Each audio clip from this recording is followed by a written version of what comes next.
So, I wanted to talk today about something that Spirit showed me. I moved to Austin 3 months ago, and things are finally improving considerably. It took 3 months for me to come back to life. And so, Spirit was showing me that they put me through that experience, um, partly to show me that this is kind of what clients go through when they're coming back to life through the sessions that I do, the tantra and body work and all that, and that it's also kind of like what the collective goes through when they're coming back to life as far as the awakening process. And it was really challenging. It was that 3 months. Of course, I'm in a new place that I came here sight unseen, not knowing anyone, and that made it harder for sure. Um, and, it just showed me wow, there's times in our lives when we have to reboot, when we have to bring ourselves back to life.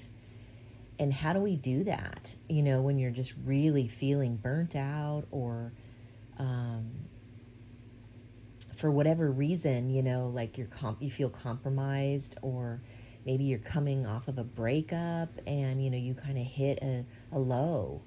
And it could be any number of things that life does. In my case, it was this huge overseas move to a brand new place that I had to figure out. And it's not as aesthetically beautiful as what I'm used to on a tropical island of Maui.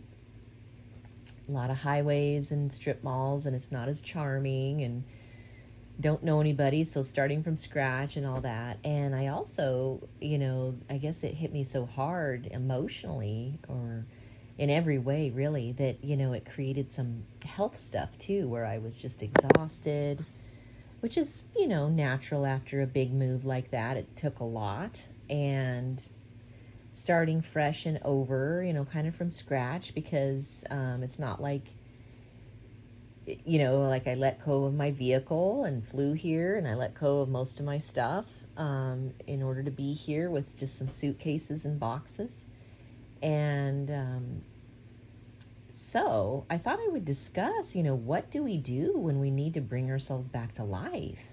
Because that was a long, drawn out experience that was quite challenging as far as having to be patient with the process, until I finally feel like at the 3 month mark that I can see the light at the end of the tunnel, and I'm like, oh, okay, I'm going to be fine. I'm feeling better. I'm feeling good. I can see, things are coming together, and there's enough good things that have happened that I'm like, okay, here we go. But, before that, I was just going off of faith because Spirit led me here, and I tend to listen when they do that. And it was quite a sacrifice and quite a lot of work to pull that off, and a lot of courage and all that. And so I expected to have a more positive experience here when I landed. And usually I do whenever they've led me somewhere, but for some reason, this is what was my experience here. And it gives me a lot of compassion, gosh, for anyone starting fresh somewhere. At any rate, I thought, gosh, that would be really useful to talk about what I did to bring myself back to life, because I really got hit hard. And, what do I mean by that? Well, I'm landing on the mainland, Texas environment, not a tropical beach environment like I'm used to for years. um, And so that in of itself, not having all that nature, not having the ocean to go to, because that's part of, well-being, and it's part of health to access nature on a regular basis. And so without that there, I noticed that was a huge hit. And then, I had kind of this twin flame experience 1 month in, and then he kind of bailed as far as ghosted, had one of those experiences, which, kind of feels like a betrayal. I was really surprised, and it's, shocking whenever that happens, because you really bond a lot with someone, and then they kind of go into fear or go into overwhelm, and then just, you know, like abandon the whole relationship kind of thing. And that was shocking, and definitely was a tower moment for me where I, had to like rise up as the phoenix, because that was very painful to not have better closure and not have, the courtesy of someone having the communication skills to bring it to a nice closure. It kind of felt abrupt and unexpected, and yeah, like a betrayal does.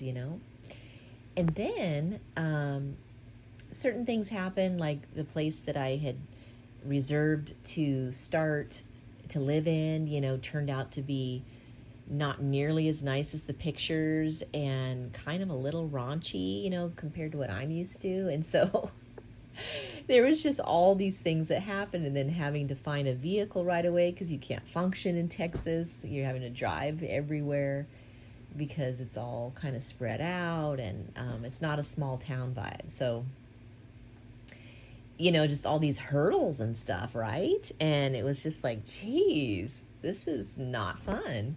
And then, it kind of put me into a headspace of just being like, kind of discouraged and feeling a little disappointed that I'm not having a better experience here, because, this was supposed to be like a fresh, exciting new area where they, Spirit was telling me all the things that are going to happen here, and they are now, and they will, and it's all coming. It's just that it took a while for it. It wasn't like instant, or it was kind of a rough start for sure, where it makes you question things, like, man, really?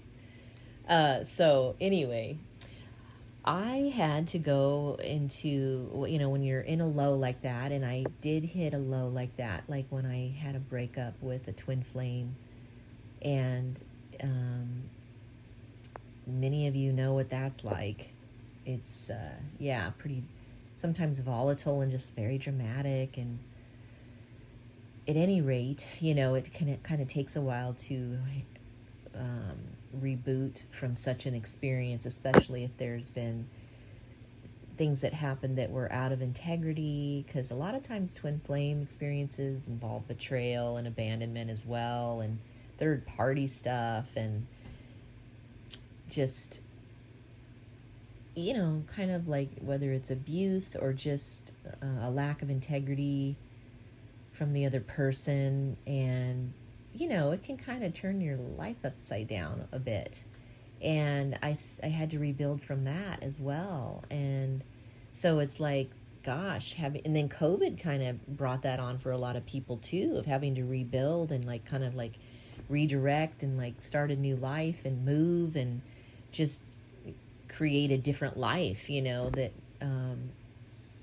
because of the way that the economy was changing so much and so forth. And so, it's like, if I feel like I've kind of done this a couple times in the last 5 years, and it's like, man. And, I'm one of those people that has a lot of tools. I have a lot that I can do to bring myself back to life. But gosh, it takes everything you have, and it takes patience sometimes when it doesn't happen faster.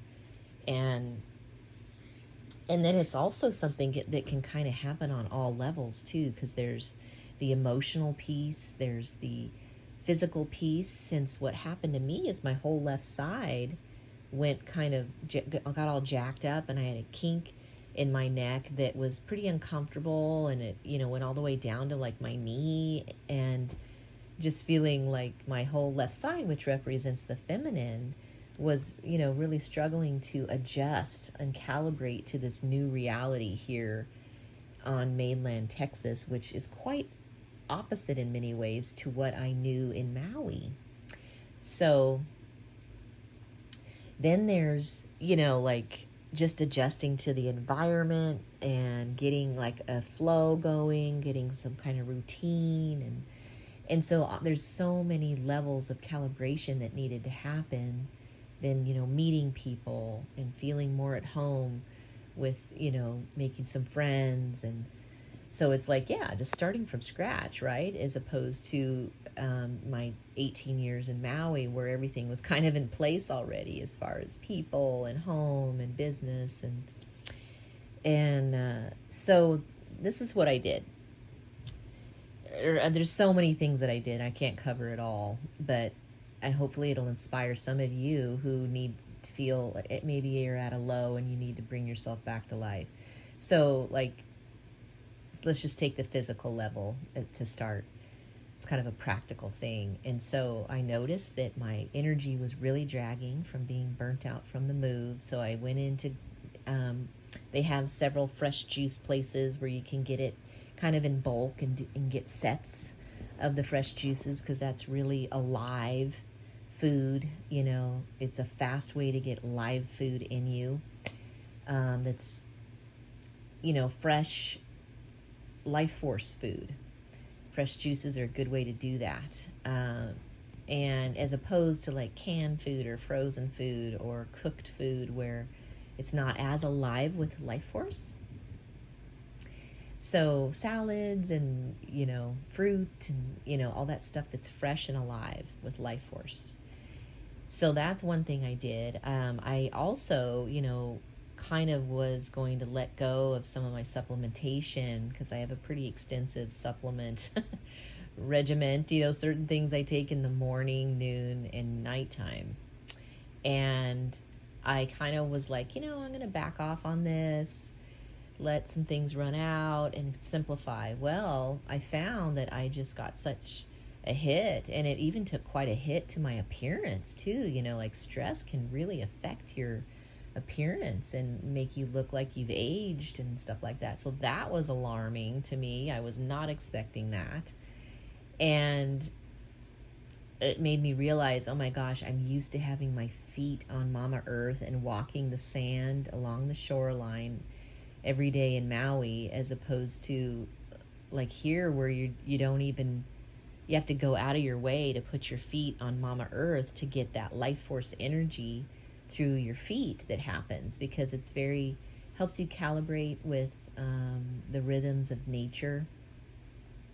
To be sitting on, say, grass, for instance, or walking on grass barefoot, having your feet on the earth, laying down on, say, grass or sand, being in the water of Mother Nature, all that stuff that I did on a daily basis was all of a sudden eliminated. And I realized, I get a lot of life force from that as well, through my skin, the sun, and as well. And here it's just different weather. You're kind of bundled up more, with the sun's not hitting the skin as much. I'm not barefoot unless I make a point to go to some grass and walk on it. So that's a piece too, where I'm having to incorporate that on it with some effort. And so anyway, back to the supplementation, I realized, I was like, geez, I think all that supplementation was really doing a lot for me, because this is, I'm just feeling like I'm not feeling or looking as good as I'm used to. And I have some really high-end, beautiful supplementation for anti-aging and whatnot. And I decided to just go back and get it again, and start taking it just to support myself. And of course I am feeling and looking better now, that I'm 3 months in. And so it's kind of overkill though, but we live in a society where we're not getting all of our nutrition from our food anymore. Like, the soils are depleted, and so we're getting kind of compromised food. And I find that, like, I can make much healthier food at home than I can find out in like a restaurant most of the time.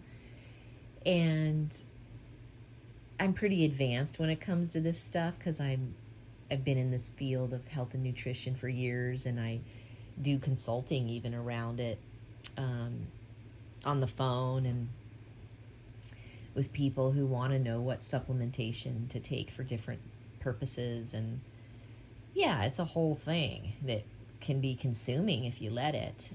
But anyway, I I know the quality stuff to get and what to look for, and I read ingredients because I know how to do that when it comes to food. And so that physical piece. Now, I did plug in immediately to a yoga studio, um, and got Kundalini yoga going, among other yogas that they have. And that was a treat to, take care of